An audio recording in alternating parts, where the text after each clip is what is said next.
don't forget to subscribe for more reviews. Please also like. Thank you.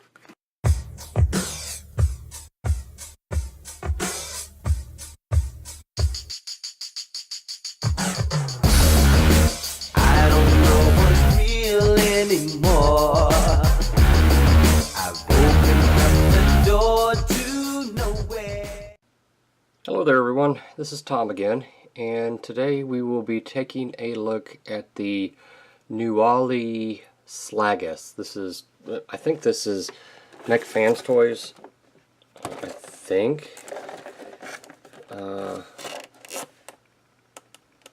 It is. It's Mech Fans Toys, you can see it right there. This is their oversized version of the DX9 Dino Slag. This is Slagus. Here we have a picture of the front of the box. Side of the box you get product shot, well, drawings of the others in the line. And I have the first three. So I'll probably do Swoop next. I don't know. Top of the box. Other side of the box. Bottom of the box. Don't need anything. I conclude that's what it says. And the back of the box you get the official product shots. So opening this thing up.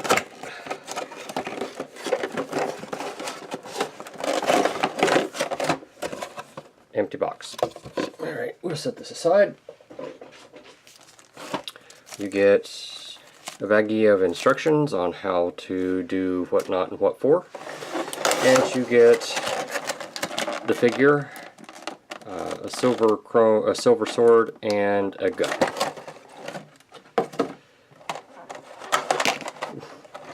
Oh, excuse me.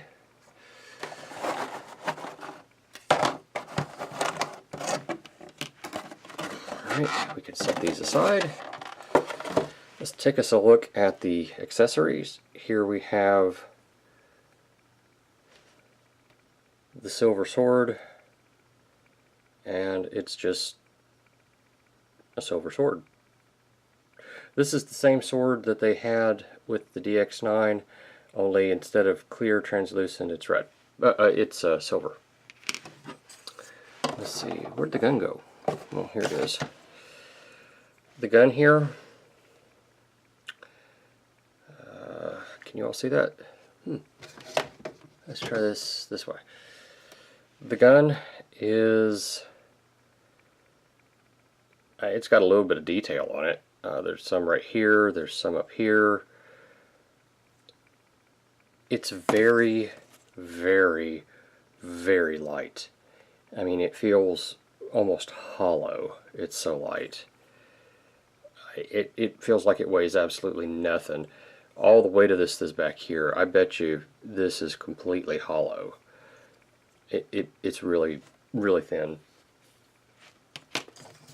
The figure itself, why don't we zoom in here? We can see what we're doing.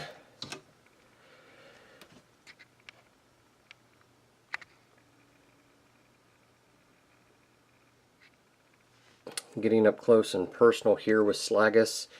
We've got really nice metallic blue for the eyes.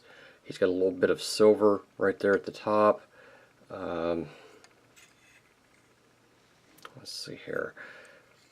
Well, this is it's almost a gunmetal color. It's not chromed silver. If it is silver, it's a very muted silver. You have red.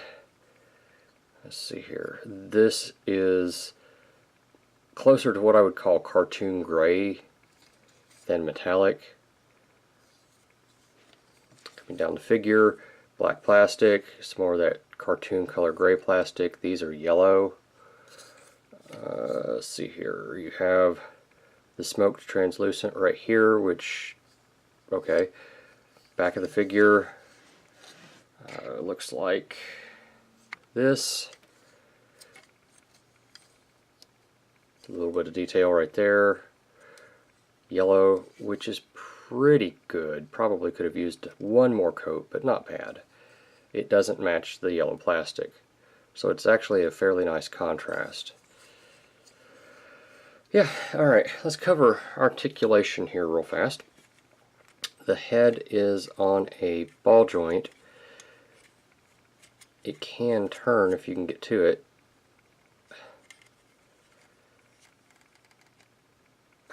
He can look, it's just hard.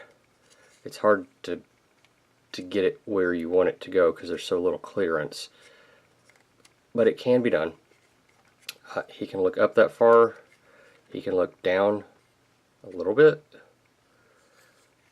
The arms are on this hinge joint right here, which is part of the transformation, but it allows him to get up to there on both sides. Arms can do a full 360. You just have to be mindful of these little wings in the back. Let's see here. Elbow joint gets you 90 degrees. There is a bicep on a mushroom peg right here, but on mine it is extremely tight. And the wrists can move up and down because of transformation. There is no peg there to rotate. Let's see, he does not have a waist. There's no waist rotation. There's just not. Thighs, T-jointed ball joints for hips. Lets him do the full Chinese splits. And that's it for the American splits. He's just not going to do, he just can't do it. There's too much crap coming on back here. He probably could if he didn't have all this other stuff, but oh well. Knees get you 90 degrees. Now the feet, there's two different possibilities with the feet. I've noticed that he's far more stable if I have this out, but you can collapse this in. It gives him a bigger toe, but he doesn't stand as well. At least my copies don't. With that way, he still just gets 90 degrees on the knee bend. So, toe articulation, it can move up and down. That's about it. I mean, you could get it to move out if you really needed it to, but you could also fake a rocker if you really wanted. But so when he's like this, and the camera's on it, probably won't do it now, but when it's like this, he won't stand. But when you put him back here a bit, you can add a heel spur. Effectively is what you're doing. You don't have to do them both, you just have to do one, kind of like this, and it'll still look like he's got it. And he'll stand at least a little bit better. I promise you, you can do it. He's just back heavy. You can always move him all the way back and see, he'll stand then. So just something to be mindful of.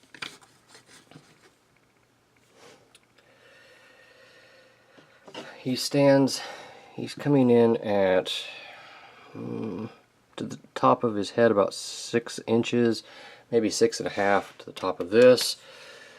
Shoulder to shoulder, we're looking at just a little over 3, let's say 3 1/8.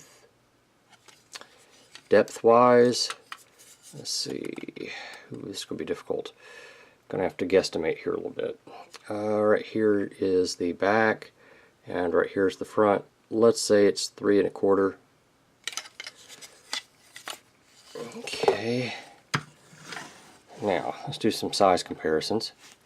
Here it is with the DX9 version of this mold, the one that it was modeled after. And as you can see, it's considerably larger. It's more than a head higher than this one. For you Classics fans, here it is with the Classics Optimus Prime mold. And for you movie fans, here it is next to Stand, man, stand. the bumblebee mold. Okay.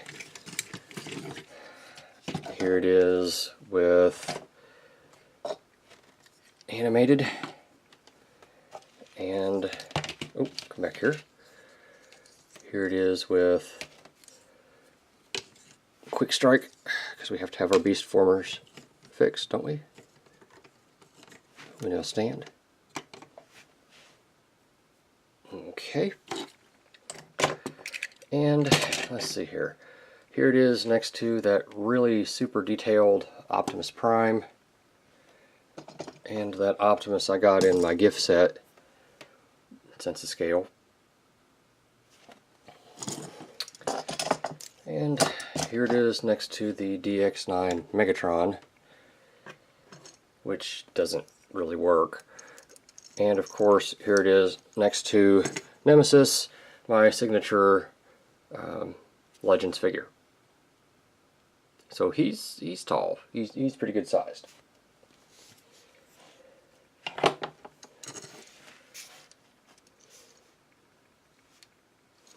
Damn it, Tom! You promised that we were done with Dinobots. Well, I've got a few more. I'm sorry. I'm gonna call my agent. Yes, we all know about Spinster being your agent.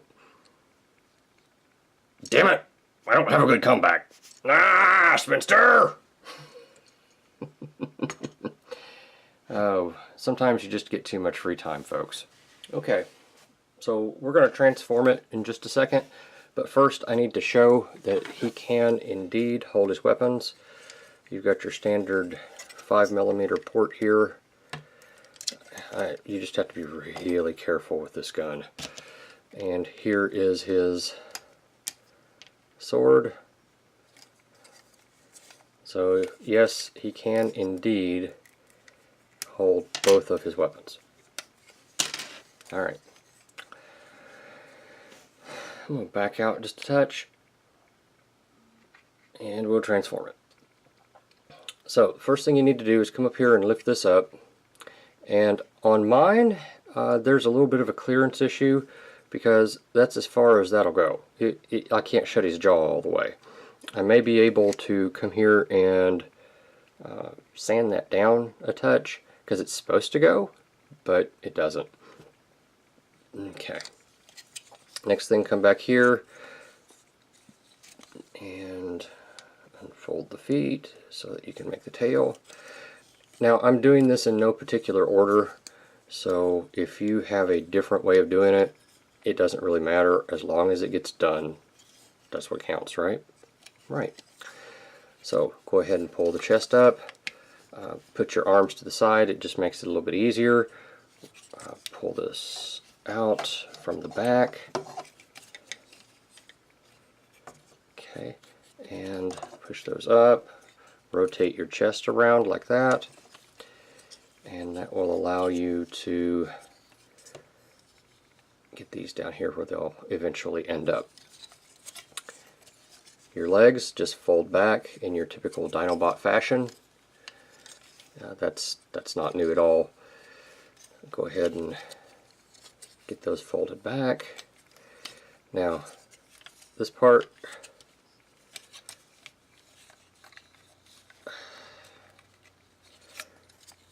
there's a little bit of a trick to this. You have to have your arm rotated in such a way that you can bring back the leg here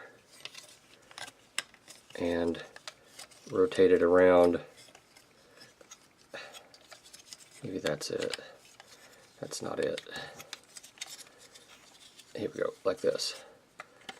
Rotate it so that you can close up the leg on it. I promise you there is a way to do it. There we go. See? It works. You just have to kind of rotate things around, and it will go in there. It's hard to explain. Basically, this armature will rotate, and as it does so, you need to close up the leg around it. It's, again, it's not the easiest thing to explain, but it is doable. You just have to kind of position and maneuver, and it doesn't hurt to pray a little bit. Alright, so inside of here are peg holes. I don't know if you can see them or not, but there's one right there. Can I get any light in there at all? There's one right there, and they're going to correspond. There's one on each side, and they're going to correspond to these pegs right here. So before you seal this thing together like you would want to, you got to push this back and make it fit. And it doesn't exactly like it, but it does work.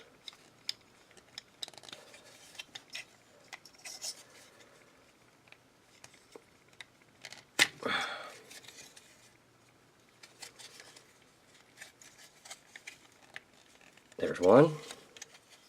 See, I told you, it can be done. It's all in how you hold your jaw. If you hold it the correct way, then things work the way they're supposed to.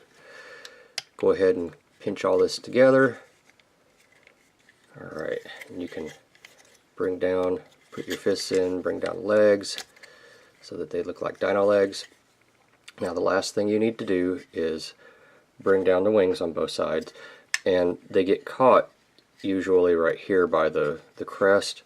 Just got to kind of move it up just a touch, and it will go right in. And here we have what's his name? Slagus in his robot mode, or dino mode. I'm gonna have to do something about this mouth. Alright. Let's see, where's my ruler? Okay, so in this mode, Slagus is measuring to the tip of his tail. We'll say it's 6.5 inches. How wide is he?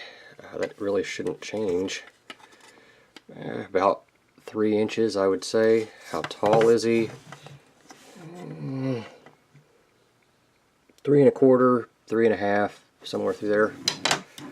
Alright, so here it is next to the DX9 Dinobot. Give you your sense of scale there. Here it is next to that Crapple that I hate so badly.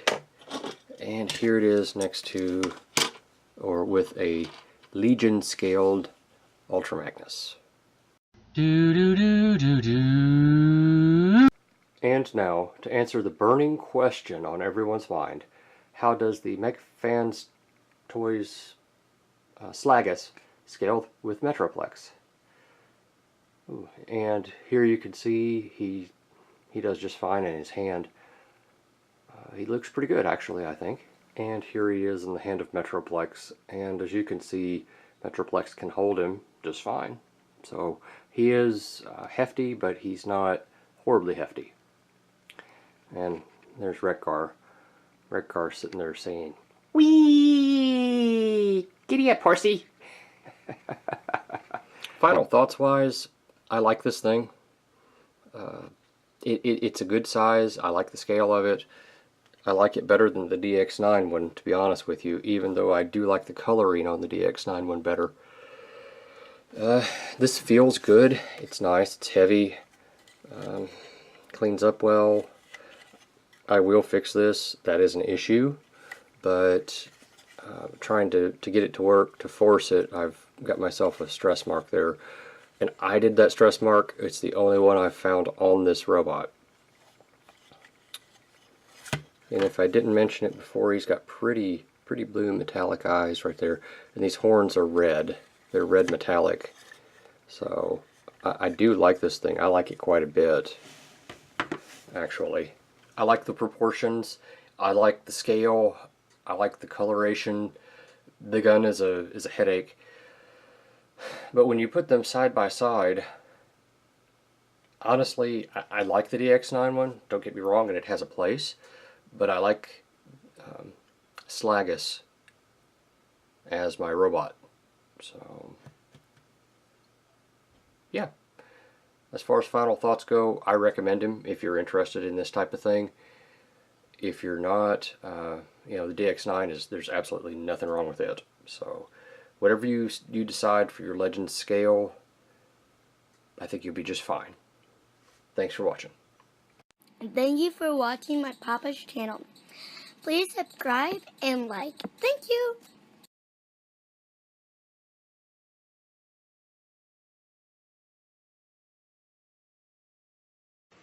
Vitamin John. Operators are standing by.